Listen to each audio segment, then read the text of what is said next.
Good morning students. Again I am going to explain the same chapter, that is the motions of the earth. Some portions are left, so I am going to explain today the revolutions.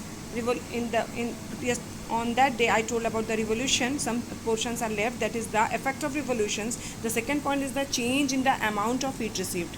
Change in the amount यानी कितना amount receive करता है heat, वो change होता रहता है. The portion of the earth which is tilted towards the sun receives more direct rays of the sun. जो portion पृथ्वी का झुका होता है सूरज के तरफ, उसमें ज़्यादा गर्मी पड़ती है. सूरज की किरणें तेज जो है बिल्कुल सीधी पड़ती है, तो ज़्यादा सूरज की किरणें पड़ती है. द अदर दूसरे जगह portions receives more slanting rays. दूसरे पोर्शन में स्लैंटिंग रेज पड़ती है यानी तिरछी किरणें पड़ती है. The inclination of the sun rays at given place keep changing throughout the year. इस तरह से हर जगह जो है झुकाव के हिसाब से सूरज की किरणें जो है हर जगह साल भर में डिफरेंट जो है टाइम में चेंज होता रहता है. देखिए, जब वर्टिकल होगा तो बिल्कुल डायरेक्ट रेज पड़ेगा, तो कम पोर्शन उसको जाना पड़ेगा. स्लैंटिंग रेज होगा तो उसको ज़्यादा पोर्शन जाना पड़ेगा. इस कंडीशन में ज़्यादा गर्मी पड़ेगी as comparison to this place. The amount of heat that any place receives depends on the inclination of the sun rays. Amount of heat यानी गर्मी जो है किसी भी जगह का इस बात पर डिपेंड करता है कि कितना झुकाव सूरज के तरफ पृथ्वी का है. The amount of heat is greater when the rays are vertical. Amount of heat यहाँ पर वर्टिकल जब जाए सूरज की किरणें पड़ेगी तो गर्मी ज़्यादा होगी. This is mainly because the vertical rays of the sun gets concentrated on a smaller area. ऐसा इसलिए होता है कि जब vertical rays होती है तो concentrate करती है smaller area में गर्मी, whereas the slanting rays get spread over a wider area. जबकि slanting rays पड़ेगी तो wider area में फैल जाएगा. Thus the vertical rays cause more heating. इसीलिए vertical rays में ज़्यादा गर्मी पड़ती है. In the morning when the sun rays are slanting. सुबह के समय जब जो है सन का रेस कैसा होता है, स्लैंटिंग यानी तिरछा पड़ता है. It is cooler. ये सुबह का समय मौसम आपने देखा होगा कि मौसम कैसा होता है, ठंडा होता है. But as the day advances, लेकिन जब दिन बढ़ता जाता है, the sun rays gradually become more direct. सूरज की किरणें जो है सीधा पृथ्वी पे पड़ना शुरू करती है. You must have notice that the mid day और noon is the hottest time of the day. तुमने ध्यान दिया होगा मिड डे या फिर नून हम जिसको कहते हैं, दोपहर 12 बजे, वो दिन का सबसे हॉटेस्ट टाइम होता है. बोलते नहीं दोपहर हो गया, बहुत गर्मी हो गई है, 12 बज गया है. After this the sun rays gradually become slanting again. उसके बाद फिर जो है सन की रेज कैसे होने लगती है, स्लैंटिंग यानी तिरछी होना शुरू हो जाती है. This is why the temperature starts falling on the evening comes. उस और धीरे धीरे करके जैसे जैसे शाम होते जाता है तो क्या होता है, टेम्परेचर यानी तापमान जो है कम होता जाता है, फॉल होने जाता है, गिरने लगती है शाम के समय में. Now the seasons.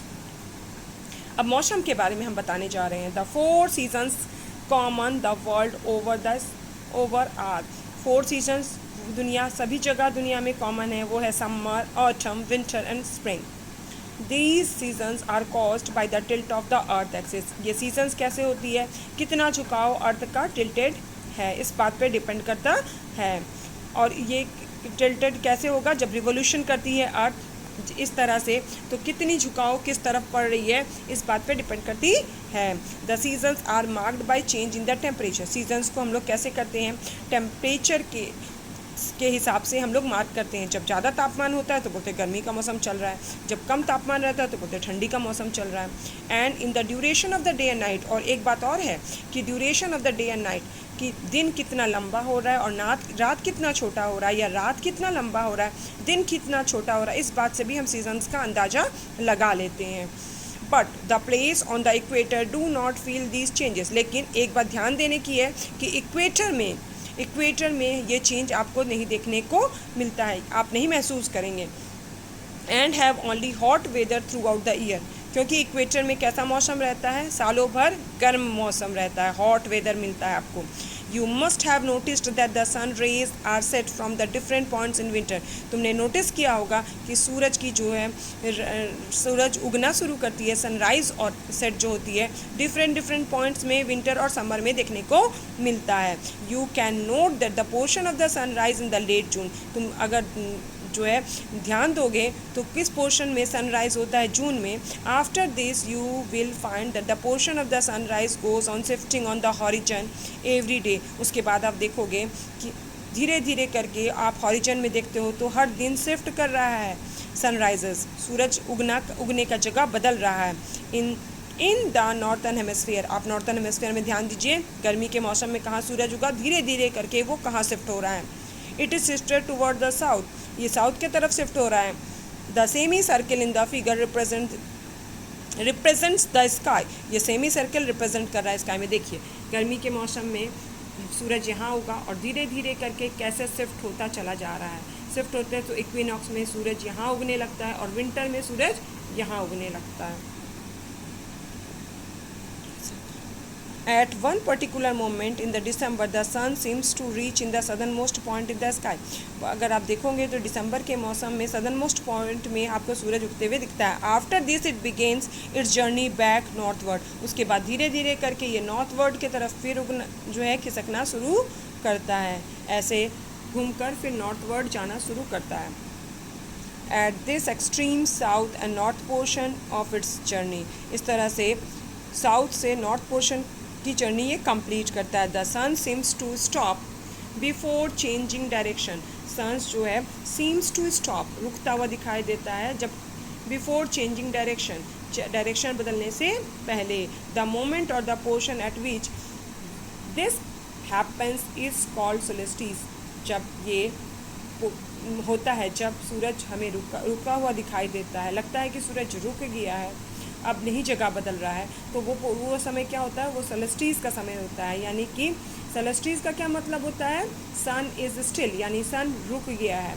The sun highest portion at noon, the sun का हाईएस्ट पोर्शन नून में आप जो है in the sky also varies, आप देखेंगे आसमान में सूरज जो है दोपहर में जो 12 बजता है वो समय समय पे बदलता रहता है। When a part of the earth is tilted toward the sun, जब सूरज की किरणें जो है टिल्टेड होती है सन के तरफ, the sun appears highest in the sky, सूरज हमें आसमान में बहुत ऊपर दिखाई देता है, हाईएस्ट लगता है। And when it tilted away from the sun, और सूरज जब दूर रहता है तो क्या होता है, हमें हाईएस्ट नहीं दिखता है।